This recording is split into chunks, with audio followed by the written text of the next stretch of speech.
Ça y est, c'est le moment où je prends le melon. Recherche d'attention, j'ai un ego surdimensionné. On va parler de moi pendant 1 heure, c'est incroyable. Bonjour à toutes et à tous, vous l'aurez compris, FAQ annuel de cette année 2023. Une année 2023 les gars, une traversée du désert au possible sur plein de points différents. Vous m'avez posé vos questions sous la vidéo qui demandait vos questions. Finalement, vous avez été plus de 400 je crois à envoyer des questions. C'est incroyable, merci à vous pour votre investissement. J'ai vraiment tout lu, voilà, mais j'ai dû sélectionner pour la vidéo et donc j'ai sélectionné une trentaine de questions. Il y a des questions sur YouTube, il y a des questions sur Marvel et il y a des questions sur le sport forcément qui a été une grosse partie de cette année 2023 pour moi. Alors forcément, je vais vous remercier maintenant et pas forcément à chaque question qui va apparaître parce que ça va être un peu redondant. Vous avez été nombreux à envoyer de la force, donc merci à vous forcément. Cette année 2023, elle a été loin d'être facile. Déjà rien que quand tu vois l'actualité du cinéma où tout a été en grève pendant des mois, qu'il n'y avait pas de news, que tu te levais le matin, il n'y avait que des mauvaises nouvelles, etc.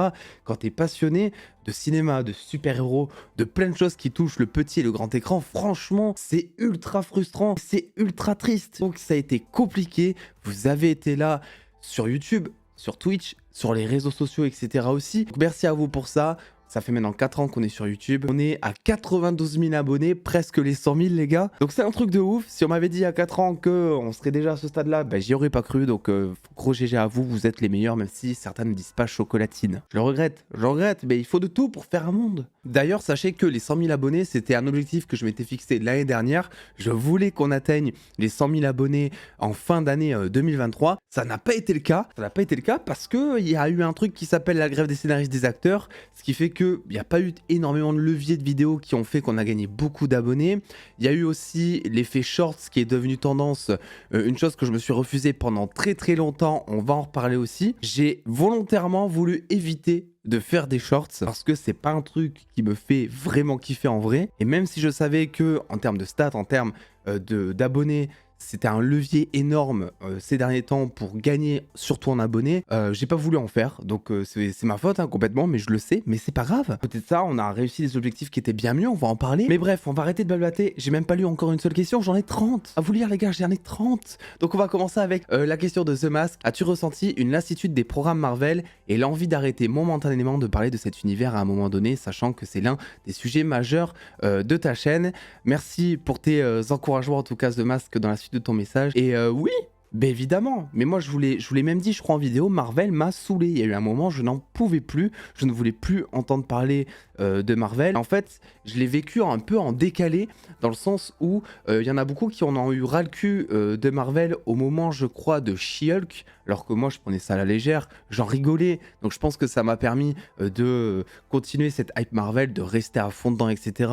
On a vraiment pris She-Hulk en autodérision, et s'il y a une saison 2 les gars, mais on va se régaler vraiment si c'est du même niveau que la première saison. Ant-Man 3 c'est un film que j'ai apprécié contrairement à la plupart, donc j'ai pas non plus ressenti ce truc en mode Marvel c'est finito. Mais c'est vrai que cette année, oui, il y a eu une lassitude, il y a eu la grève des scénaristes des acteurs, ce qui fait qu'il n'y avait plus rien pour entretenir une quelconque hype. Il y avait beaucoup, mais beaucoup moins de rumeurs, il n'y avait plus de news, il n'y avait plus d'interviews. C'était compliqué, tu vois. Et c'est là où tu vois que seuls les vrais passionnés sont restés accrochés à Marvel, dans le sens où, selon moi, si t'as survécu à cette année 2023 et qu'à l'heure actuelle, t'aimes toujours le MCU, franchement, je vois pas ce qui pourrait arriver de pire, hein, vraiment.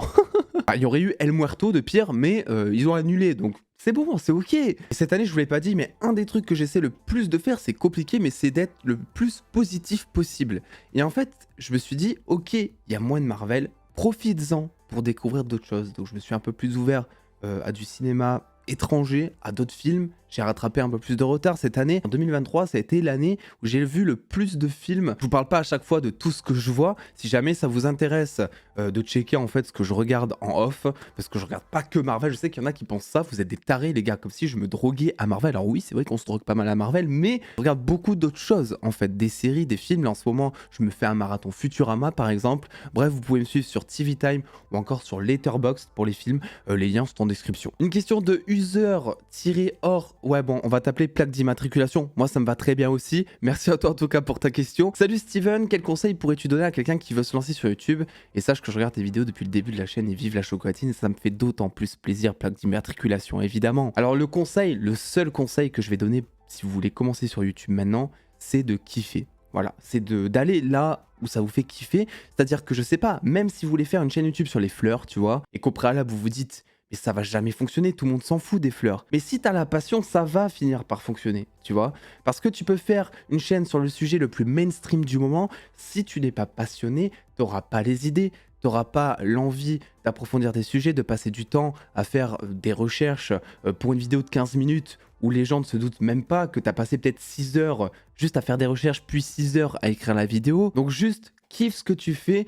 Et après, tout va découler normalement. Alors, il y a toujours évidemment un petit peu de chance. Je pense qu'il faut avoir aussi une espèce de conscience digitale dans le sens où il faut avoir la miniature, le titre accrocheur, il faut avoir des trucs comme ça, le sujet du moment, sortir les vidéos au bon moment et, et des trucs comme ça. Mais ça vient avec l'expérience, je pense. Si t'as pas vraiment de formation en marketing ou quoi, on dira. Mais en fait, ce qu'il faut faire, c'est juste kiffer. Si tu kiffes, tu vas être régulier. Si tu es régulier dans tes vidéos, tu vas avoir des abonnés, tu vas ensuite creuser tes sujets, etc. Donc pour moi, voilà, c'est ça. Allez là où le kiff vous fait kiffer, en fait. Pour moi, en tout cas, c'est ma vision des choses. Le reste suit, en fait. Preuve en est, c'est que cette année, sur YouTube, c'est l'année, on va dire, où j'ai le plus galéré en termes de kiff parce qu'il s'est passé tout ce qui s'est passé sur YouTube. Et dans ma vie, on en parlera un petit peu plus tard. Et à côté de ça, bah, tu vois, j'ai pas sorti beaucoup de vidéos théorie, genre recherchées, du coup. Il y a eu moins de vidéos et ça a été l'année où on a pris le moins d'abonnés, quoi, tu vois. La preuve est là, quand tu kiffes un peu moins, les résultats sont un peu plus frustrants et c'est normal. Une troisième question de la part de Super Marseillais 13. Ça me fait plaisir, sachez que je suis né à Marseille. Oui, c'est une exclue. C'est une exclue, je suis né à Marseille, j'y ai vécu 8 ans, je n'ai pas du tout l'accent marseillais, mais vous le savez maintenant. Salut Steven, à quand une vidéo consacrée sur la série animée Spider-Man des années 90? C'est la base de ta génération et celle de beaucoup d'autres. Cela serait putain intéressant, des bisous les dos. Oui, effectivement, la série animée Spider-Man des années 90, je kiffe. Je vois pas vraiment ce que je pourrais vous faire comme vidéo, je me vois pas faire une critique. Ça peut être intéressant à creuser, mais voilà, ça parle de Spidey, donc je suis ultra client forcément. Les années 90 d'autant plus, puisque bah, ça a été un des premiers trucs que j'ai vu quand j'étais gosse, quoi. Donc je note. Une question de Yezouk, toujours dans le thème Spidey. J'espère que tu vas bien, je vais très bien, merci. J'espère que vous allez tous très bien, d'ailleurs aussi, voilà, il faut le dire. As-tu fait ton tatou Spider-Man? Non, pas encore. Alors oui, sachez qu'il va être normalement ici. Ça sera, je l'espère, pour 2024. J'ai enfin le tatou que je veux faire en tête. Ça a pris du temps, parce que vous le savez, pour ceux qui n'ont pas suivi, je veux absolument me faire un tatouage Spider-Man qui représente tellement de choses pour moi dans ma vie, beaucoup d'étapes. Mais Spidey, hein, vraiment, ça a été quelque chose, il a traversé plein de choses avec moi. Donc je veux un tatouage Spider-Man, mais quand tu veux te faire graver quelque chose dans la peau, il faut être certain de ce que tu veux te faire graver dans la peau. Et j'ai trouvé ce que je veux me faire graver dans la peau. Donc je vous montrerai tout ça. Ça sera suivi sur Instagram, donc voilà. Venez me suivre sur Instagram, les gars, on est bien, il y a plein de choses là-bas aussi, quoi. Une question de Enzo Desjardins. Aurais-tu la ref de ton tableau Spider-Man de dos? Oui, évidemment que je vais te donner la ref. Un artiste du nom de Julien Rico qui fait des trucs incroyables. Ça m'arrive régulièrement de partager d'ailleurs son taf, notamment sur Twitter et un petit peu sur Instagram. J'avais déjà collaboré avec lui pour le poster de Doctor Strange in the Multiverse of Madness et j'ai eu l'occasion, grâce à lui aussi, de vous faire gagner le même tableau sur Twitter, si je me trompe pas, cette année. Il fait vraiment des trucs de dingue. Moi, j'adore sa patte, justement. Donc, je vous invite à le suivre. Il vend aussi ses posters. Donc, si jamais ça vous intéresse de les avoir chez vous, bah, vous pouvez directement commander chez lui. Il est régulièrement en collaboration avec des studios comme Warner ou Disney. Donc, voilà, c'est totalement légitime. Son boulot est grave classe. Et ça, même les studios en ont conscience. Et en plus de ça, il est ultra passionné par Marvel. Il est surtout ultra passionné par Spidey. Le monde de la pop culture, vraiment, il kiffe ça. Donc, n'hésitez pas, les gars. C'est de la pub gratos. Franchement, il mérite. J'adore les artistes qui se donnent du mal pour leur passion comme ça. Pour moi, c'est ultra inspirant. Une question de Tom. Hey Steven, déjà, j'ai vu que pas mal le faisaient, mais ça mange pas de pain. Un grand bravo pour cette année. Ben merci, ça fait plaisir. Tu t'es donné et ça se voit autant sur ta chaîne qu'au quotidien. Le sport, tout ça, t'as capté, effectivement. T'es hyper agréable sur les réseaux. Tu explores de nouvelles choses comme la vidéo vlog qui était super cool. On va en reparler ensuite dans la vidéo. Enfin bref, super année. Félicitations. Bah merci. On essaie d'être positif. C'est pas toujours évident. Vous savez que la facilité, quand on parle de cinéma, est vraiment, et je l'ai ressenti cette année, c'est de râler tout le temps. Tu vois, mais genre vraiment, c'est une chose que j'essaie de moins en moins faire. Alors évidemment, on vit pas dans le monde des bisounours. Donc je vais continuer à râler. Mais quand il y a du positif, on va essayer de se concentrer dessus. Pour moi, c'est l'important. Il y a bien plus grave que Ant-Man 3 ou bien plus grave que Thor 4, même s'il y a El Muerto qui a failli exister. Oui, c'est vrai, c'est vrai. Après cette légère introduction, une question est la suivante. Je me suis toujours demandé pourquoi The Greatest Showman t'avait tant impacté.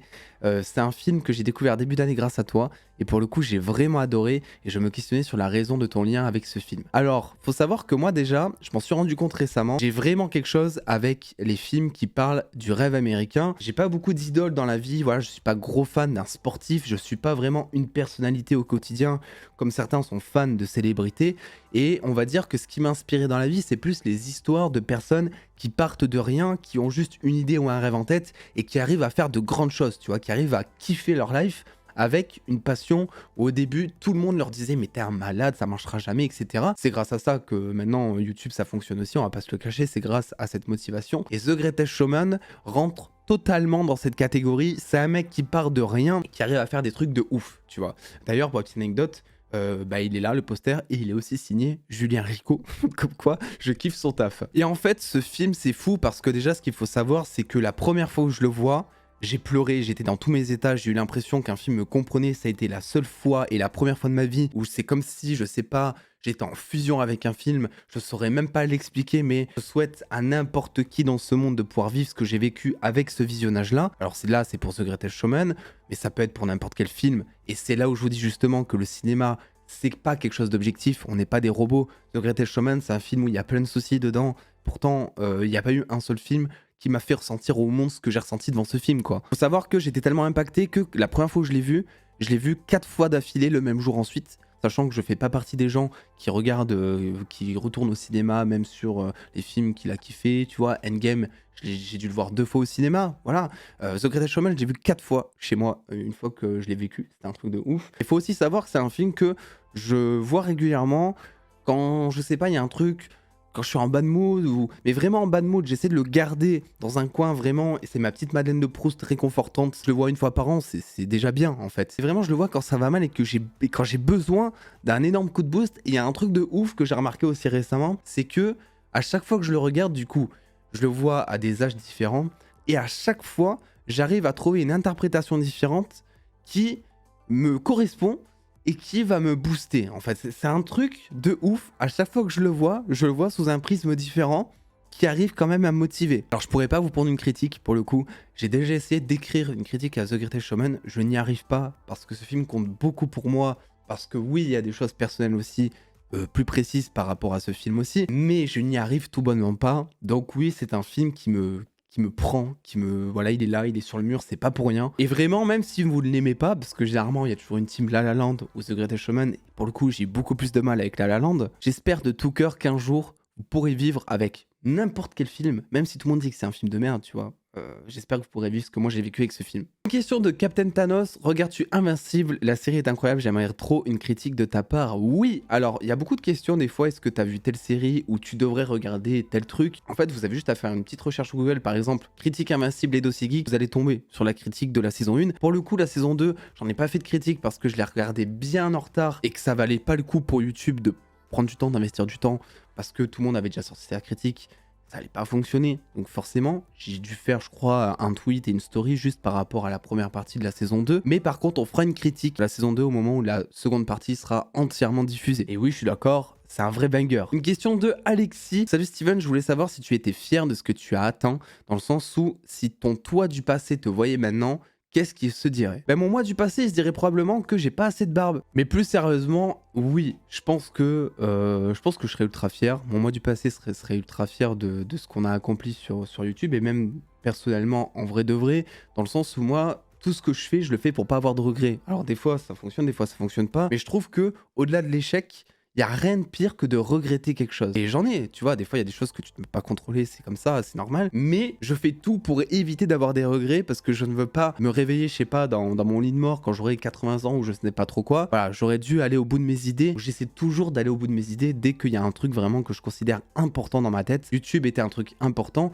et pour le coup, je me rappelle très bien à la création de cette chaîne, j'avais déjà cette envie de créer cette chaîne YouTube. Et là, je me suis dit, ok, donc si tu crées cette chaîne, c'est vraiment pour ne pas lâcher. Et je suis trop content parce que 4 ans plus tard, on n'a pas lâché et on a atteint un stade qu'on n'avait jamais atteint sur YouTube quand moi j'avais d'autres chaînes avant. Et en plus, c'est sur un sujet Marvel, donc sujet que j'avais du mal à aborder quand j'étais peut-être ado parce que être geek, tout ça, c'était mal vu. Maintenant, ça a un petit peu changé, je pense, la relation qu'ont les gens avec ça. Mais c'est une passion que j'ai totalement assumée. Et moi, je trouve qu'il n'y a rien de plus beau, et je parle pas forcément de moi, mais de quelqu'un de passionné. C'est-à-dire que tu pourrais me parler de fleurs, c'est toujours l'exemple que je donne parce que pour moi c'est un sujet ultra soporifique, mais par exemple quelqu'un pourrait me parler de fleurs pendant 30 minutes, si le gars il est passionné, qu'il a enjoué, qu'il va te raconter plein de choses et tout, je peux l'écouter pendant 30 minutes. Vraiment, je trouvais ça passionnant. Vraiment, soyez passionnés et assumez votre passion parce que pas avoir honte et c'est comme ça que vous allez convaincre les gens que ça peut être super cool. Une question de Blatzdour, des anecdotes avec des abonnés, une bonne et une mauvaise. Alors, j'ai pas forcément de mauvaises anecdotes. Je dirais que j'ai une anecdote gênante négativement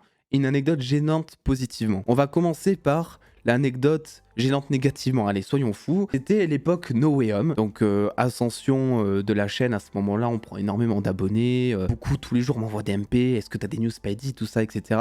Et donc arrive le moment fatidique où enfin on peut réserver nos places pour Spider-Man No Way Home. C'était un truc de malade. Et ce qui s'est passé, c'est que moi à ce moment-là j'étais avec ma meilleure pote et on avait prévu d'aller voir le film à Marseille, donc on réserve, je crois que c'était dans un pâté mais je suis plus sûr. On réserve sur le site nos 2 places pour Spider-Man, on est bien placé, on est trop content. Et moi, tout content, eh bien, je vous partage le screen de ma réservation. Et sur la réservation, il y avait marqué le numéro de la place avec voilà où j'étais, à quelle heure, quelle séance, tout ça. Et donc, on arrive quelques semaines plus tard à ce cinéma, on fait la queue, ça se passe super bien. On s'assoit avec ma meilleure pote. Et là, quelqu'un s'assoit à côté de moi. Jusque-là, tout est normal, la salle était blindée, il n'y a pas de souci. Sauf que cette personne-là me parle d'un coup, il me dit Steven. Moi, je fais oui, c'est moi. Il fait ah putain, je suis trop content de te voir. J'ai réservé la place à côté de toi. Et sur l'instant, tu vois, là, raconter, ça va un petit peu mieux. Et je le salue d'ailleurs s'il passe par là. Et sur l'instant, ça m'a fait ultra bizarre parce que je me suis dit, le mec, il a checké ma réservation que j'ai mis en story Instagram et il a fait exprès de réserver la place juste à côté pour pouvoir être à côté de moi. Et j'ai trouvé ça ultra bizarre parce qu'en plus, on n'a pas du tout parlé, quoi. C'est-à-dire qu'il y avait une certaine gênance dans le sens où j'ai bien compris que lui, il a vu que j'étais avec ma meilleure pote et que du coup, il osait peut-être pas trop me parler parce qu'il savait que j'étais accompagné. D'ailleurs, il savait même pas que c'était ma meilleure pote. Il a dû se dire, ouais, c'est sa meuf. Je sais même pas, tu vois, je sais pas ce qu'il s'est dit. Et en fait, c'était un petit moment gênant dans le sens où il n'osait pas trop m'aborder, mais en même temps, il avait fait la démarche d'être genre ultra fan, si je puis dire, et de réserver le truc juste à côté de moi pour être content. Donc c'était un moment assez étrange. Et même à la fin de la séance, il a pas trop parlé, il a dit ouais, salut, tout ça. Mais voilà, dans tous les cas, moi j'étais absorbé par le film. Il a peut-être dû me voir me lever et crier au moment où Andrew Garfield est apparu, parce que oui, je me suis levé et j'ai crié dans la salle. Ça a été incroyable. Donc pour l'anecdote gênante, on dira, pas négatif, mais gênante, c'était plus par rapport à ça. Une anecdote positive, c'était il y a quelques semaines, un mois ou deux, quelque chose comme ça. Il faut savoir que maintenant, je taffe dans un ciné, on en parlera un petit peu plus tard dans cette vidéo. Et un abonné arrive à mon comptoir, donc moi je sers des pop-corn, il est accompagné, tout ça. Donc vraiment, je suis dans un état d'esprit où pendant 5 minutes, moi dans ma tête, je sers des pop-corn à un client. Tu vois, je suis pas du tout en mode YouTube. Je vois 2 personnes, je leur sers ce qu'ils me demandent, il n'y a pas de souci, je les fais payer, etc. Et puis après, cet abonné, que je salue aussi s'il voit cette vidéo, me dit, mais je te connais. Et là, je fais, ah putain. Moment de gênance incoming. Il a dû me dire un truc, c'est toi les dossiers geeks, tout ça. Et je fais, oui, c'est moi. Et à partir du moment où je sens que le gars, c'est un abonné, j'ai mon cerveau qui se divise en 2. Je suis plus du tout en mode ciné employé. Je deviens en mode youtubeur. Et c'était trop bizarre parce que je suis passé d'un stade où quelques secondes avant, je le vous voyais, j'étais très cordial dans ma manière de parler, j'étais pro quoi en fait, à n'oublie pas de lâcher le pouce bleu. J'ai vraiment dit ça les gars. C'est-à-dire qu'il est parti, et je lui ai fait, n'oublie pas, donc déjà je le tutoie, je le voyais il y a 2 secondes, n'oublie pas de lâcher le pouce bleu, vraiment. Et je savais même, avant de dire ça, que c'était grave gênant de le dire, tu vois. Mais ma bouche a parlé toute seule, tu vois, déformation professionnelle. Et vraiment, c'était ultra gênant. Je sais pas si lui l'a ressenti, mais moi, j'étais pas bien à ce moment-là. Vraiment, le cerveau divisé en 2 comme ça. Encore quand t'es dans la vie privée, que tu t'attends pas à avoir des abonnés, tu fais tes courses ou quoi, y a pas de souci, ça me dérange pas. Je suis toujours content même de vous voir. Mais c'est vrai que quand t'es en mode pro et d'un coup, tu te retrouves en mode YouTube, c'est tellement 2 mondes que moi, je considère très différent et je me comporte tellement de manière différente dans ces 2 mondes que ça m'a fait ultra bizarre quoi, voilà. Une question essentielle. Bonjour Steven de la part de Jean-Baptiste. Combien de casquettes possèdes-tu? C'est vrai que beaucoup ne pouvaient plus dormir sans cette information, je comprends. Et voilà toutes les casquettes que j'ai. Il y en a 8 en tout avec celles que j'ai sur la tête. Mais pas énormément, je mets d'ailleurs toujours les mêmes. Une casquette noire ici que je mets 3 fois par an peut-être. J'adore les casquettes vraiment. Je vous le dis, si jamais vous devez me faire un cadeau, vraiment une casquette c'est une valeur sûre avec cette coupe comme ça, pas les casquettes droites, avec cette coupe là, parfait. On continue sur la phase casquette, très importante. Obi me pose comme question, pourquoi portes-tu toujours des casquettes? Parce que je trouve que ma tête fait partie du décor. Oui, je fais partie du décor, je suis au centre de tout ça. Et en fait, je sais pas, je trouve que ça rajoute de la couleur. Et j'ai toujours porté des casquettes. Quand j'ai commencé la chaîne, j'avais déjà des casquettes. Ça rajoute de la couleur. C'est mieux sur une tête en vidéo. Enfin, sur ma tête. En tout cas, je trouve ça beaucoup mieux. Et j'ai déjà essayé de tourner des vidéos sans casquette récemment. Que je trouvais que ça rendait pas bien, quoi. Parce qu'il n'y a pas de couleur, quoi. C'est dommage. Et contrairement à ce que beaucoup peuvent croire, non, ce n'est pas à cause de ma calvitie. Une question donc de Der. Tu le vis mal, ta calvitie. Et au début, je voulais sélectionner cette question pour en rire, tu vois. Genre, je voulais soulever ma casquette et mettre un muscle sur ma tête en mode parce que je suis musclé du cerveau, c'est pour pas vous faire culpabiliser, etc. Je sais pas trop. En fait, je me suis rendu compte que, on va parler sérieux, il y a un véritable phénomène de société avec la calvitie, et je trouve que c'est nul. Je trouve qu'il y a beaucoup d'hommes qui culpabilisent à cause de leur calvitie, alors que c'est un truc qu'on peut pas contrôler, tu vois. Et vous le savez, on a fait beaucoup de sport, j'ai perdu beaucoup de poids, je suis très content parce que j'ai réussi, moi, à transformer quelque chose qui physiquement, voilà, je n'aimais pas, je ne m'aimais pas physiquement. J'ai réussi à faire, à changer ça, à prendre confiance et tout. Et en fait, je me dis, quitte à culpabiliser sur des choses, les gars, si vous devez culpabiliser sur des choses, si vous devez mal vivre quelque chose de votre physique, vivez mal des choses de votre physique que vous pouvez changer. Parce que ça sert à quoi de vivre mal sa calvitie? Enfin, un petit peu quoi? Tu vas aller faire un aller-retour en Turquie, t'as des thunes? Peut-être, ok.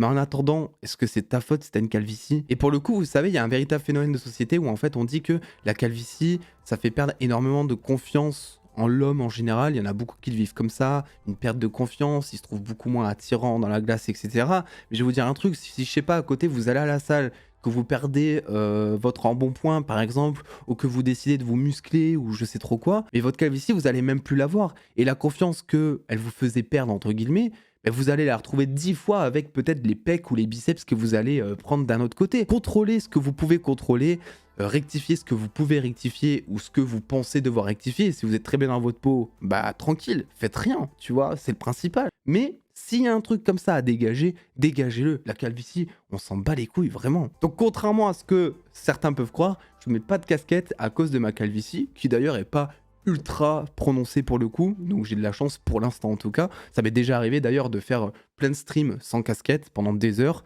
mais bon, il faut me suivre sur Twitch pour voir ça, ben oui. Une autre question existentielle de la part de Matt, terminons le débat une bonne fois pour toutes, Végétaux ou Gogeta? Trunks. Un message de Willy très présent aussi. Alors déjà, j'ai envie de te dire merci pour le contenu, merci pour les lives, je suis de fou, c'est un plaisir. Merci Willy pour toute ta présence surtout et merci à vous parce que j'ai pas dit merci à chaque fois mais il y en a que je vois tout le temps revenir et même pas que sur YouTube, que ce soit sur les réseaux ou même sur Twitch, donc ça merci à vous les gars. Combien de temps te vois-tu encore sur YouTube? J'en ai aucune idée, je compte pas arrêter YouTube et c'est pas dans les plans. Parce que j'ai ce besoin d'extérioriser. Quand il y a un truc qui me passionne, ou même quand il y a un truc qui m'énerve de ouf, des fois je me retiens de faire une vidéo, mais voilà, par exemple, typiquement, là je tourne cette vidéo, on est le 19 décembre, il y a quelques jours est sortie une vidéo sur James Gunn, où il y a marqué en miniature, il devrait se taire, il parle trop, etc. Cette vidéo, je me suis retenu pendant 5 jours de la faire, parce que je me suis dit, bon, on s'en fout, ça fait pas avancer le schmilblick, mais je ressentais que c'était là, tu vois. Et le James Gunn, eh bien, il continuait de parler sur Twitter encore et encore, et du coup, j'ai eu besoin de faire cette vidéo pour extérioriser ce que je pensais, pourquoi est-ce qu'il devrait arrêter de parler, etc. Et au final, bah, ça va beaucoup mieux, j'y pense plus, quoi. Pour le coup, je me vois tout le temps sur YouTube, peut-être de manière différente, peut-être moins qu'avant. Il y a déjà moins de vidéos qui sortent par rapport à avant où on n'avait aucun mal à sortir 6 vidéos par jour. On en parlera aussi plus tard. Mais j'ai pas prévu d'arrêter et qui sait un jour peut-être que je sais pas, je ferai un feat YouTube en vidéo avec mon gosse Baby Chocolatine, il s'appellera, ça sera drôle. Et on parlera de films d'animation et ça sera cool, tu vois, j'en sais rien. Une question de Mickaël, comptes-tu faire des vidéos autres que sur des univers comme des gros concepts, des défis, des vlogs? Non, c'est pas prévu et c'est un truc que j'ai assumé sur la chaîne cette année dans le sens où pendant très longtemps je savais pas vraiment si par exemple, je sais pas, Oppenheimer, je devais vraiment me dépêcher pour aller voir le film, pour sortir la vidéo le jour J, ou si je devais faire que du super-héros. Je savais tellement plus trop quoi faire, si je devais me centrer sur les super-héros ou si je devais m'élargir à d'autres films. J'ai décidé de mettre ça en bannière et de l'écrire noir sur blanc, ou plutôt blanc sur violet, ou je sais plus quelle est la couleur, en disant chaîne super héroïque, dans le sens où il y a beaucoup moins de questions maintenant, par exemple quand il y a tel ou tel film qui sortent en me disant est-ce que tu vas faire telle critique. Alors à côté, ce qui est bien, c'est que je me sers des réseaux sociaux comme Twitter, comme Instagram, pour faire des critiques de films que je n'aurais pas forcément fait en vidéo. Ça va continuer et s'accentuer, je pense, avec notamment tous les formats verticaux qui vont arriver un peu plus sur la chaîne, enfin, dans l'univers Les Dossiers Geeks en général. Le LDGU, pas ouf, pas ouf. Après, ce qu'il faut prendre en compte, c'est que des gros concepts, des défis, des vlogs, ça c'est très bien comme idée, mais c'est des projets qui demandent de l'investissement financier par instant, c'est sûr, mais surtout en termes de temps. Et avec le rythme de vidéo que j'ai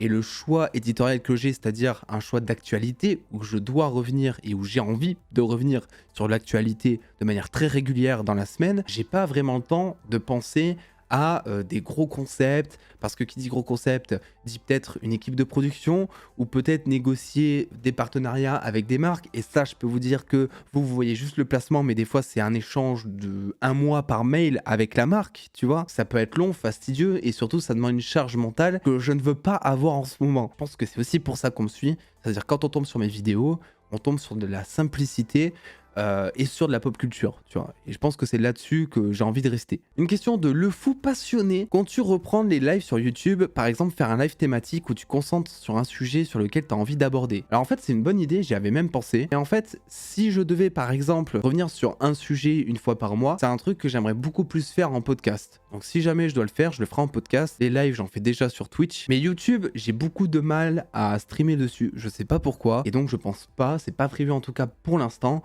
qu'il y ait un live thématique. Pour autant, c'est pas dit qu'il y aura jamais de live. Pour le coup, s'il y a un Spider-Man 4 annoncé, j'en sais rien, bah on va faire un live attente du trailer ou un truc comme ça parce que c'est des moments incroyables. On avait fait ça pour Flash d'ailleurs en attendant le premier trailer et c'était trop bien de le faire tous ensemble. Mais je compte pas faire de format en tout cas, c'est pas trop mon bail. Et je réfléchis toujours au podcast, je vous tiendrai informé parce que ça fait tellement 2 ans que j'y pense que ça va forcément finir par arriver un jour. On en parlait tout à l'heure, mais aller jusqu'au bout de ses idées, ne pas avoir de regrets. Je sais pas pourquoi, je sens que si je fais pas de podcast un jour dans ma vie, je vais avoir des regrets. Il faut que j'en fasse un jour, j'ai ce besoin. Une question de Mister Marvel. Salut Steven, dis-moi, que penses-tu des youtubeurs Marvel sur YouTube? Les regardes-tu? Penses-tu qu'il n'y en a pas assez? Aimerais-tu fitter avec eux? Alors faut savoir un truc, c'est que je regarde aucun youtubeur Marvel, je ne vous mens pas en disant ça, pour la simple et bonne raison que moi, mon quotidien de base, c'est de me plonger dans l'actualité Marvel, et que toutes les vidéos que font les youtubeurs Marvel en général, ce sont par rapport à des choses que soit j'évoque moi-même sur la chaîne, puisque l'actualité est la même pour tout le monde, soit tout bonnement que je connais déjà, parce que je vais pas faire des vidéos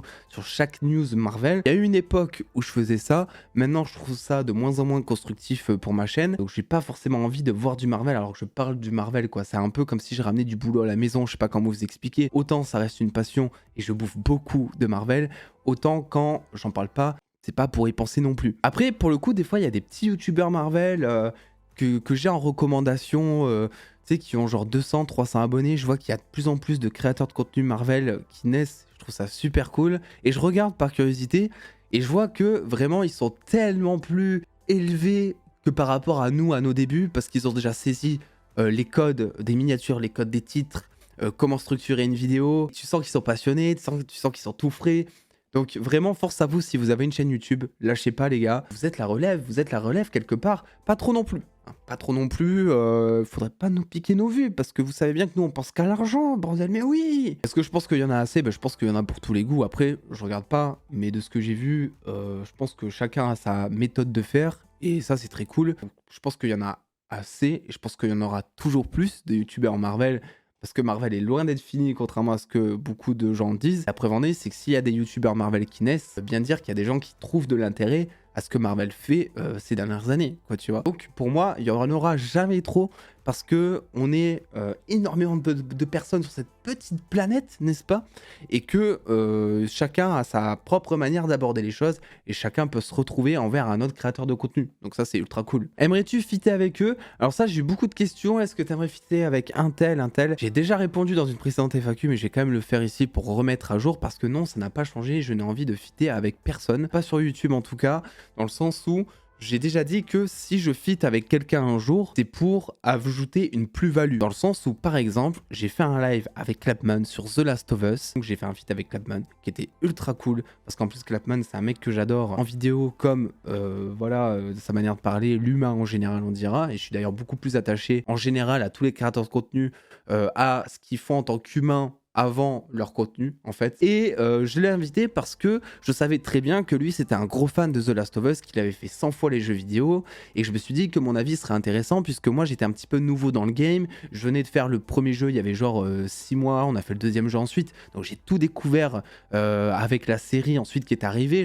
C'était très récent pour moi. Et donc là, confronter les deux avis, c'était intéressant. Justement parce que lui, il est là, c'est un meuble, quoi, tu vois, dans le game du The Last of Us. Il y a sûrement plein d'autres créateurs avec qui je pourrais trouver cette plus-value. Mais pour le coup, j'ai pas ce besoin, comme je vous disais, avec YouTube d'extérioriser, ben, j'ai pas ce besoin-là de fitter, en fait. Un message de Anthony.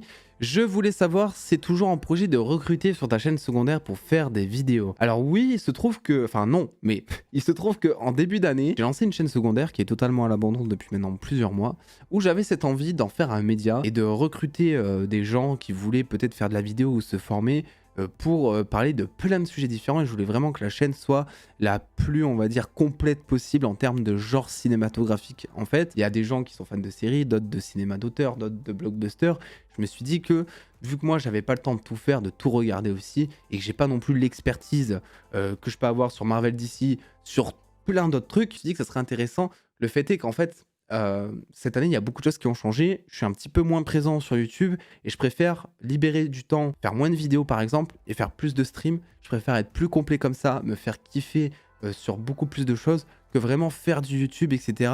Et puis, je pense aussi qu'avec le recul, le côté simple et l'authenticité que j'essaie de proposer sur cette chaîne YouTube, ce serait perdu sur la chaîne secondaire, dans le sens où quand on veut transformer une chaîne en média, on perd en personnalité parce que les gens ne vont plus forcément regarder grâce à la personne, parce qu'ils aiment bien la personne, le youtubeur, ou parce qu'ils aiment bien son avis, ou sa manière de voir les choses, ou sa manière de construire une vidéo, mais ils vont la regarder juste pour l'info que ça traite. Et bref, avec le recul, je me suis dit que c'était une mauvaise idée, pour plein de raisons différentes. Il y a déjà eu des chaînes communautaires, on a vu comment ça a terminé, c'est jamais trop le bon plan en général. Donc voilà, j'ai laissé tomber l'idée. La chaîne secondaire est toujours là, elle est pas super active, même pas du tout active depuis maintenant des mois, mais elle est là.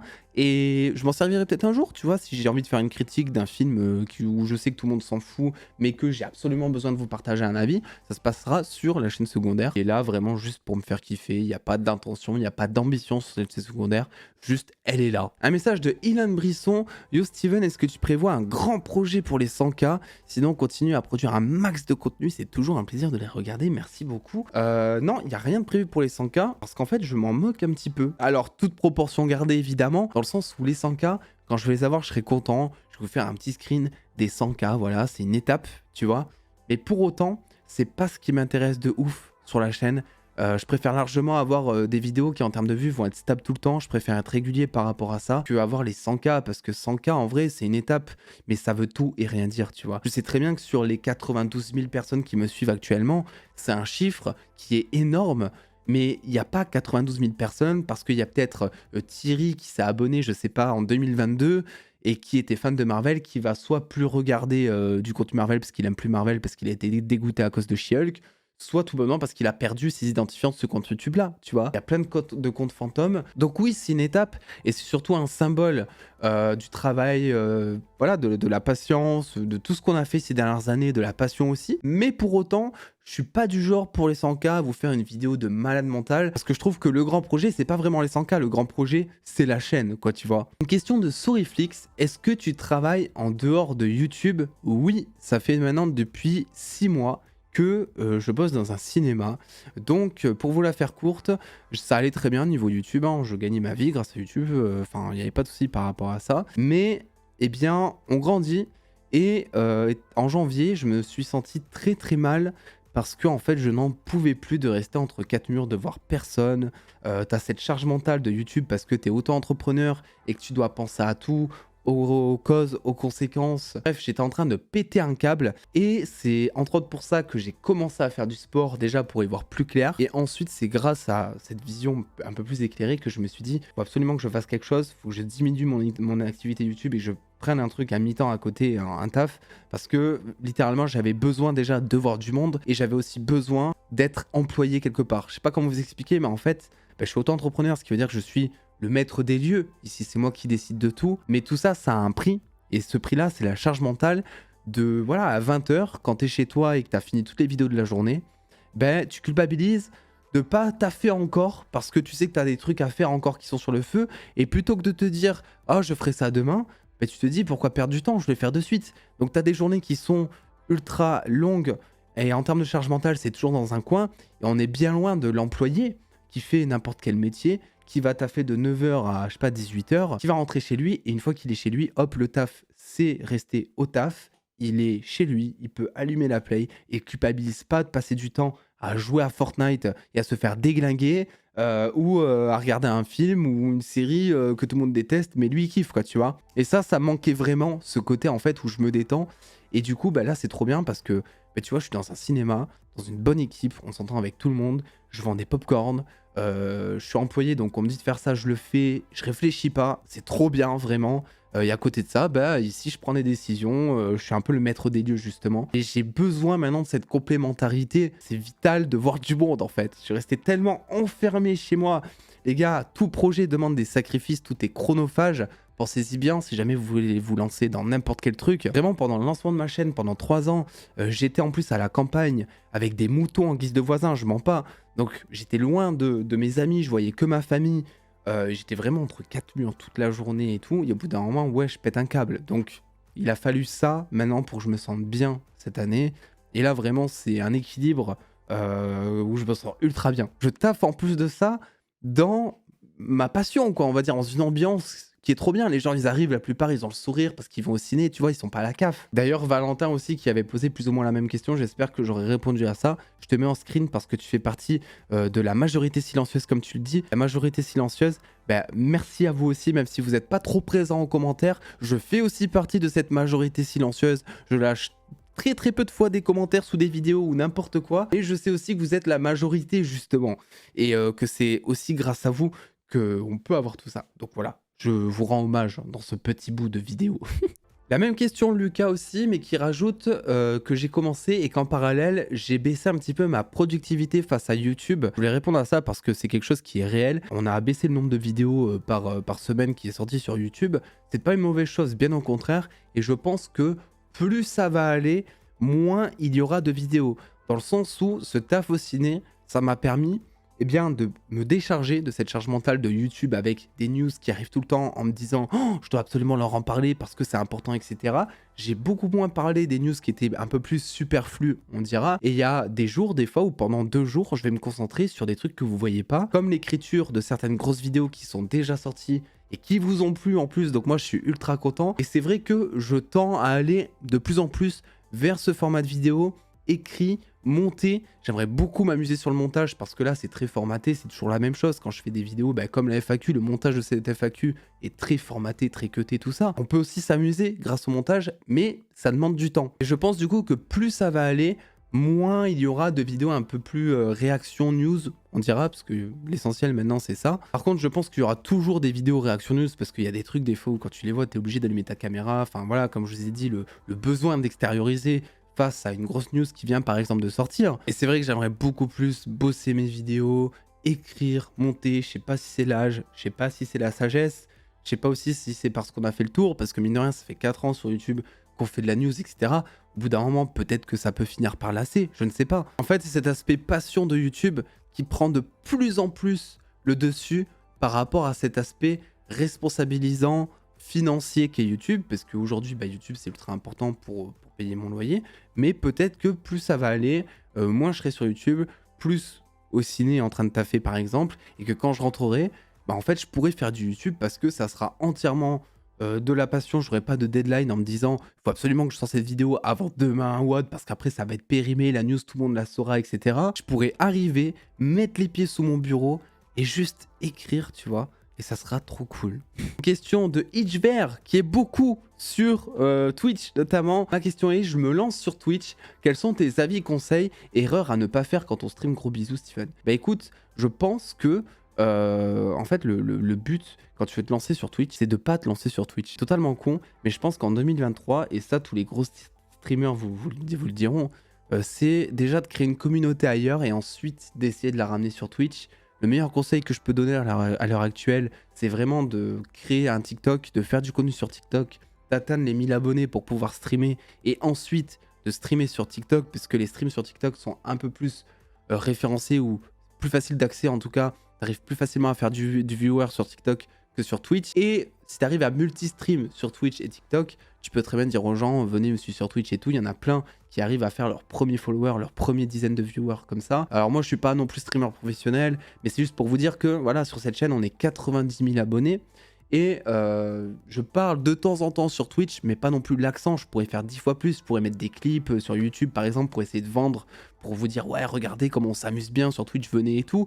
Mais pour vous dire qu'on a une commu de 90 000 personnes, il y a un noyau de 20 personnes plus ou moins qui sont fidèles sur Twitch, qui sont tout le temps là vraiment, quelle que soit l'heure et tout. Alors je sais très bien aussi que sur Twitch, pas forcément de planning, et que je stream aussi à des heures qui sont loin d'être les heures idéales pour streamer et faire du viewer justement. Et je fais ce que je veux sur Twitch, je suis trop bien. Je m'écoute en fait. Mais aussi ça serait faire un planning, proposer à tes abonnés des rendez-vous quotidiens ou hebdomadaires qui sachent que, je sais pas, le mardi soir à partir de 18 h, voilà, il y a le stream de Hitchverse sur la suite de The Last of Us par exemple, je ne sais pas. Et surtout, commencer ailleurs sur Twitch, parce que vraiment, si tu commences sur Twitch, vraiment, je te jure, pendant plusieurs mois, tu vas avoir 0 viewer ou 1 viewer par-ci par-là, tu vas gratter 2-3 followers par semaine si tu streams tous les jours. Et ça va être ultra frustrant, ça va te décourager, tu vas avoir l'impression de t'investir pour rien parce que tu feras pas de vues et ça va te couper de cette passion.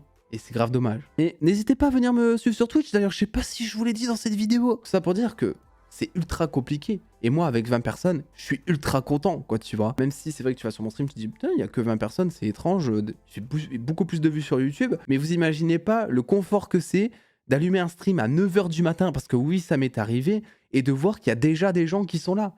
C'est un confort incroyable. Et un luxe que beaucoup de petits streamers n'ont pas justement. Une question sur Charlie, as-tu prévu une vidéo sur les unpopular opinions de Star Wars? Si oui, une date? Alors oui, les unpopular opinions, c'est notamment un format qu'on a lancé cette année, justement, que j'adore. Et en fait, le principe est simple, parce que ça fait un petit moment qu'on l'a pas fait, donc je le rappelle. Je vous propose en story Instagram de vous m'émettiez vos unpopular opinions sur une franchise. Donc on a fait Marvel, déjà on a fait DC. J'ai prévu de faire du Star Wars. Et ensuite, eh bien, je regarde ce que vous m'avez dit dans ce petit stickers avec les questions. J'y réponds en vidéo en donnant mon avis. Ça arrivera Star Wars. Le truc, c'est qu'il faut d'abord que je me refasse tous les Star Wars pour que ce soit bien frais dans ma tête et que j'ai un avis critique au goût du jour parce que l'avis critique évolue. Hein. Il y a des films Star Wars comme par exemple La Menace Fantôme que j'ai pas vu depuis très longtemps. Et peut-être qu'aujourd'hui, j'en aurai un autre avis ou j'aurai d'autres choses à dire. Donc ça arrivera. Pas de date pour l'instant à vous annoncer, mais ça arrivera. Star Wars d'ailleurs, je suis très content parce que ça a été aussi cette année où je me suis découvert, non pas une passion pour Star Wars, faut pas déconner, mais une envie de me plonger beaucoup plus dans le lore Star Wars, dans l'univers. On a joué aux jeux vidéo, on a regardé les séries, j'ai même regardé Rebels. Donc vraiment, ça a été fastidieux Star Wars pour vraiment que je puisse m'y intéresser et voir tout le potentiel que ça pouvait proposer. Mais on y est, quoi. Et peut-être qu'un jour, Star Wars, ça deviendra aussi passionnant que Marvel pour moi. Je ne sais pas, soyons fous. Une question de Mr. Squid. Salut Steven, je me demandais quand serait le prochain vlog Road to 100K abonnés. Alors, le prochain vlog, qui était vraiment trop bien, ces vlogs-là. Il y a eu 2 épisodes. Le but est très simple, je fais une activité et en même temps, je lis vos histoires geeks que vous m'envoyez par mail ou des tranches de vie en fait, comme ça, des gens passionnés comme vous et moi qui se sont servis de la pop culture peut-être pour traverser une épreuve positive ou négative. C'est un petit peu le but de ce format-là. Ça reviendra parce que vraiment, je trouve que c'est un coup de frais. Vous l'avez bien apprécié en plus, donc je suis ultra content. Le fait est que le concept, c'est aussi de faire autre chose en même temps. Et pour l'instant, j'ai pas vraiment réfléchi à ce que je pourrais faire. La première fois, on est allé à la plage et je vous lisais vos questions. La deuxième fois, j'étais en train de vider une pièce de mon appartement et je lisais vos questions. Tu vois, ça peut être, par exemple, je sais pas, je monte l'étoile de la mort en Lego et en même temps, je réponds à vos questions. Je sais pas trop encore, mais ça reviendra. Une question de Zangoku. Oh, j'avais pas vu ton pseudo, il est incroyable. Arrives-tu à avoir une vie sociale en dehors de YouTube entre les vidéos et tous les programmes à regarder? J'adore ce que tu fais, merci. Bah écoute, c'est compliqué. Pour te dire, les programmes à regarder, j'ai énormément diminué le nombre de programmes que je regardais par semaine. Parce qu'avant, la chaîne, pour ceux qui ne savaient pas, c'était une chaîne de critique de séries principalement. On tournait beaucoup plus autour des séries qu'autour de Marvel avant l'arrivée notamment de WandaVision. On parlait de Marvel de temps en temps, mais ça bidait de ouf, donc j'en parlais pas de ouf. Mais c'est vraiment à l'époque WandaVision où j'ai eu ce besoin d'extérioriser tout le temps. Et c'est là où Marvel est devenu un petit peu le fond de commerce de la chaîne et le sujet principal en fait, avec d'ici qui ne demande qu'à être exploité. Mais une vie sociale en dehors de YouTube, bah, je te cache pas que c'est aussi mon cheval de bataille cette année. J'espère que le job au cinéma et cet équilibre avec la chaîne et le fait d'être employé me permettra d'avoir beaucoup plus de vie sociale et me permettra par exemple de me dire tiens, je pars 4 jours quelque part et je culpabilise pas et je prévois pas de vidéo en avance et tout ça et tout ça. Là par exemple, faut savoir que je tourne cette vidéo, on est le 19 décembre, parce que je sais que la fin d'année va être riche en déplacements, hein, parce qu'on arrive aux fêtes de fin d'année, et du coup je prévois justement des vidéos en avance pour éviter qu'il y ait de trop gros trous dans la publication de vidéos. Je pense que 2024 sera beaucoup mieux par rapport à ça. C'est vrai que cette année ça a été très fastidieux, et c'est vrai qu'avec le sport on en parlera aussi parce qu'on n'a pas fait la partie sport, hein. Ça commence à être long, ça fait 1h05 que je tourne cette vidéo les gars, mais voilà, on est là, c'est la seule vidéo de l'année où on peut faire le bilan. Faisons le bilan. En fait les journées sont ultra chargées entre YouTube, le taf au ciné, les TikTok potentiellement à faire, le sport, ça passe très très vite, et j'essaie aussi de me garder du temps pour streamer, pour jouer un petit peu aussi parce que c'est une de mes passions. Donc on essaie vraiment, on se donne au max pour pouvoir vivre toutes nos passions, ne pas lâcher le sport, être bon au ciné en tant qu'employé et faire les choses correctement. C'est pas tout le temps évident parce que souvent la fatigue est là, mais je pense qu'en 2024 ça sera plus facilement gérable. Pour la petite anecdote, comment je m'organise, j'ai un calendrier à la semaine que je fais, que je suis des fois, oui, des fois je le suis pas du tout, ça dépend de mon niveau de fatigue justement, parce qu'il y a des jours où je suis tellement fatigué que c'est juste pas possible de tourner par exemple 2 vidéos, streamer 3 heures et aller au sport.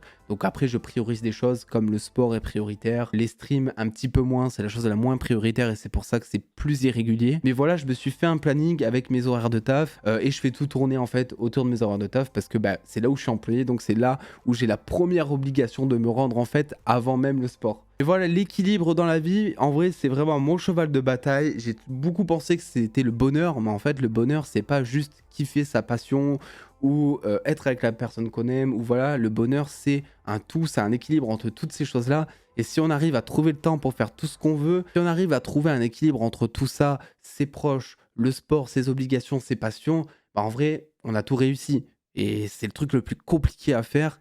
Ça va être bien en 2024, moi je vous le dis. On arrive du coup à la partie sport principalement. Je me demandais si tu allais reprendre donc les vidéos vlogs, ça j'y ai déjà répondu, je suis content que tu aies kiffé d'ailleurs. Est-ce que durant ton processus de perte de poids cette année, il y a eu des moments où tu n'allais vraiment pas bien, surtout mentalement? Quelle était ta motivation pour ne jamais abandonner ou être submergé par le stress? Bah disons, le stress déjà, je peux y répondre déjà en premier. Le stress, ça est évacué grâce au sport. Ça, c'est un truc de ouf. C'est-à-dire que moi, le sport, j'ai commencé de base parce que je voulais évacuer cette charge mentale de YouTube qui commençait vraiment à devenir toxique pour moi. Donc, j'ai commencé juste, tout simplement, je crois que c'était en février 2023, du coup, à aller faire genre 40 minutes de vélo électrique. Voilà, transpirer un bon coup. Surtout qu'en termes de cardio, j'étais éclaté. Enfin, j'étais beaucoup trop lourd de base et tout. Et je faisais pas d'activité. Donc, ça suffisait pour moi. Et ça me faisait un bien fou. Ça me déstressait. Et quand je rentrais chez moi, tu vois, j'étais lavé de cette charge mentale. Je pouvais regarder un film, jouer aux jeux vidéo sans trop culpabiliser. En tout cas, beaucoup moins qu'avant. Vraiment, aujourd'hui, en 2023, fin 2023, il n'y a que le sport, les jeux vidéo un petit peu et le taf au ciné qui me permettent de pas penser à YouTube. S'il n'y a pas un de ces 3 trucs, il y a toujours un moment dans ma journée où même quand je suis en train de parler à quelqu'un, je vais penser à telle vidéo que je dois faire ou au mail que je dois répondre ou à la vidéo que je dois monter. Donc c'est très prenant et tout ça, ça me permet vraiment de prendre du recul et de moins avoir la tête sur le guidon. La tête dans le guidon plutôt. Quelle est ma motivation pour ne jamais abandonner? Bah, en fait, c'est juste de la rigueur. La motivation, tu l'as surtout au début, je trouve. Voilà, peut-être les 2 premiers mois où tu commences le sport, où tu vois les premiers résultats et tout, t'es grave motivé. Tu vas, t'as la musique de Rocky dans les oreilles, t'es vraiment au top mentalement, quoi. Tu vois, t'as envie de soulever le monde. Puis plus le temps passe, et plus cette motivation se perd, ce qui est totalement normal. Et le plus important, c'est de garder la rigueur et d'avoir le réflexe de te dire, je mets mon pantalon de sport et j'y vais. Et une fois normalement que t'es en route, bah c'est bon, t'es en route, donc t'as plus qu'à, tu vois. Et une fois que t'es à la salle, bah t'es à la salle, donc autant te donner à fond, quoi. Il y a des jours sans, il y a des jours avec, il y a des séances intenses, il y en a d'autres où bah on est un peu moins productif. Il y a des moments où on mange très bien pour le corps, il y a des moments où on va se péter le bide pendant 2 semaines, et c'est pas grave, tu vois. Le but, c'est le long terme, et si tu fais tout parfaitement de A à Z pendant 2 mois, tu verras qu'ensuite, c'est de plus en plus compliqué.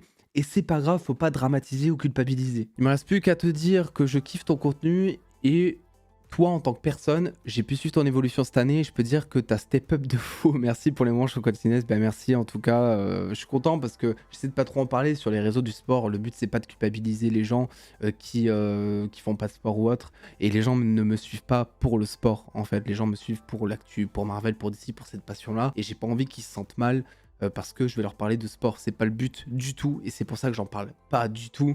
Des fois, je vais mettre quelques petites stories. J'ai mis un post sur Instagram où vraiment vous m'avez envoyé une force de ouf parce que c'était aussi pour vous montrer que j'avais pas lâché. À ce moment-là où je poste cette photo, ça faisait genre 6 mois que j'avais annoncé que je me mettais au sport et je me suis dit, vu qu'il y avait des questions en MP par rapport à ça, je vais mettre une photo. Au moins, ils voient que j'ai pas lâché, je suis pas un mytho.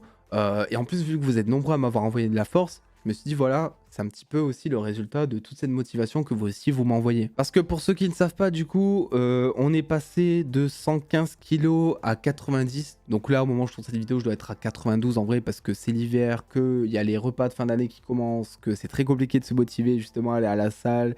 C'est les fins d'année, c'est normal, faut pas culpabiliser par rapport à ça. Et bref, je suis descendu à 90 kg, 89 même kilos, qui était mon objectif quand j'ai commencé. Donc je suis très content parce que objectif atteint. Donc ça a commencé en février où je m'y suis vraiment mis pour la première fois de ma vie, non pas pour changer physiquement, mais juste pour être mieux mentalement. C'est la première fois de ma vie que je fais du sport à la salle.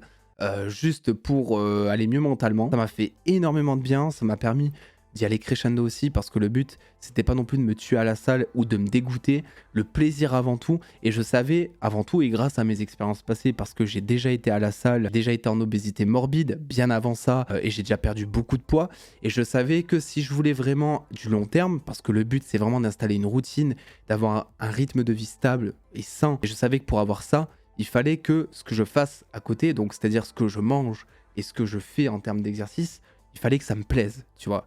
Il fallait pas que j'aille à reculons à la salle, parce que forcément, quand il va à reculons, comme j'ai dit, les 2 premiers mois, ça fonctionne parce que tu as la motive, mais ensuite, tu vas plus parce que ça te saoule, en fait. Et le but, c'était que ça me saoule le moins possible. Donc, j'ai commencé avec du cardio, juste en faisant 40 minutes de vélo tous les jours ou tous les 2 jours, tu vois, c'est déjà très bien. Franchement, ça m'a permis un peu de mettre le pied à l'étrier. Et puis, je me sentais de mieux en mieux, et je me suis dit, quitte à faire du sport régulièrement, autant manger aussi un peu mieux, quoi. Ne pas grignoter, manger mieux. Donc là, j'ai commencé à manger beaucoup plus de choses protéinées, à moins manger entre les repas, à faire plus attention aux quantités, sans parler même de régime, tu vois, mais juste à manger sainement et de manière variée, tout en continuant à me faire plaisir, à manger des McDo par-ci par-là, et c'est toujours ce que je fais actuellement. J'ai fait ça pendant, on va dire, 1 mois et demi, 2 mois, quelque chose comme ça. Et puis, je suis arrivé au stade où je me suis dit, bon, je pense qu'on peut s'y mettre sérieusement. J'avais déjà perdu, je sais pas, 4 ou 5 kilos, je pense, facilement, en plus, parce que forcément, quand tu choques ton corps en allant faire du sport, déjà rien que tous les jours, déjà ça change de ouf ton rythme de vie. Et puis en plus, tu commences à bien manger, tu vois des résultats assez rapidement. Donc, j'ai commencé la musculation avec un pote. Ce pote-là, ça fait 10 ans qu'il fait de la salle. Je peux vous dire qu'il m'a bien aidé à pas prendre de faux mouvements, à faire les exercices correctement, etc. Et pour vous dire, c'est que les 2 premiers mois où j'ai commencé à faire de la salle, donc c'était 5 jours sur 7 plus du tennis le week-end parce que c'est une de mes passions aussi. C'était pas dans le but juste là de faire attention à soi, c'était vraiment juste par plaisir le tennis, mais ça rajoutait mine de rien une activité physique. Je me rappellerai toujours de la première semaine où vraiment je fais un exercice pectoraux et j'ai tellement des courbatures qui me font mal, mais comme j'ai jamais eu, que j'arrivais même pas à me coucher sur le ventre. Rien que le contact, juste tu posais ta main sur mes pecs, j'avais une douleur atroce, c'était horrible. Et pour info, je mesure 1m90 pour 90 kg, parce que souvent quand on donne son poids, c'est aussi bien de donner sa taille. Donc voilà, comme ça vous avez l'exemple. Je sais que je fais beaucoup plus petit en vidéo. Tout le monde est choqué quand il me voit en vrai. Et aussi, je tiens à dire un autre truc ultra important, je suis pas coach sportif, et tout ce que je vous dis ici, ça a fonctionné pour moi, et je l'ai adapté pour moi, pour ma manière de vivre. Ça veut pas dire que sur vous ça a fonctionné. Voilà, je ne prétends en aucun cas savoir quoi que ce soit sur le sport. Je connais juste mon corps et j'ai adapté ma nutrition et mes activités en fonction de moi. Donc on est passé de 5 jours de sport par semaine à 7 jours sur 7. Voilà, après je me suis dit j'y vais à fond. Vraiment j'étais motivé de ouf. 7 jours sur 7 du sport, où en gros je faisais pareil. Du lundi au vendredi je faisais des exercices de musculation. Donc je restais grosso modo 1 heure et demie à chaque séance à la salle avec exercice de muscu plus derrière du gainage, des trucs comme ça. Et le week-end, je faisais du cardio. Donc j'en fais toujours du cardio. Je fais ça sur du tapis en incliné à fond. J'augmente la vitesse jusqu'à ce que j'en puisse plus et je reste 40 minutes comme ça sur le tapis. Ça brûle environ 600 à 700 calories. Ça dépend évidemment du rythme cardiaque. Plus le rythme cardiaque s'accélère, plus vous allez niquer des calories en fait. Mais en fait, je l'ai fait pour améliorer mon système cardiovasculaire. Et là aussi, grâce à ma petite Apple Watch, eh bien, j'ai pu voir que ma santé cardiovasculaire s'était nettement améliorée. Donc le but c'était vraiment d'être complet, c'est-à-dire d'avoir du renforcement musculaire la semaine et le week-end d'avoir un cardio qui s'améliore parce que là aussi c'était totalement catastrophique. Donc là ça a été le moment où j'ai le plus perdu de poids et le moment où j'étais aussi le plus fatigué. Je faisais ces séances là, faut savoir, à 7 h du matin. Donc voilà, laissez tomber le cliché du créateur de contenu qui se lève à 11 h. De toute façon, moi, ça n'a jamais été le cas de base. Mais en plus, là, je me levais tous les matins à 7 h pour aller faire des séances avec mon pote. Et même quand il n'était pas là, j'y allais aussi. Donc vraiment, c'était éprouvant parce que je restais jusqu'à 9 h grosso modo, on va dire. Je rentrais chez moi, il était 9 h. Fallait prendre une douche, tout ça. Tu commences à 10 h ta journée de taf sur YouTube, t'es déjà explosé, t'es fatigué, etc. Donc je dis pas que c'était peut-être la chose à faire.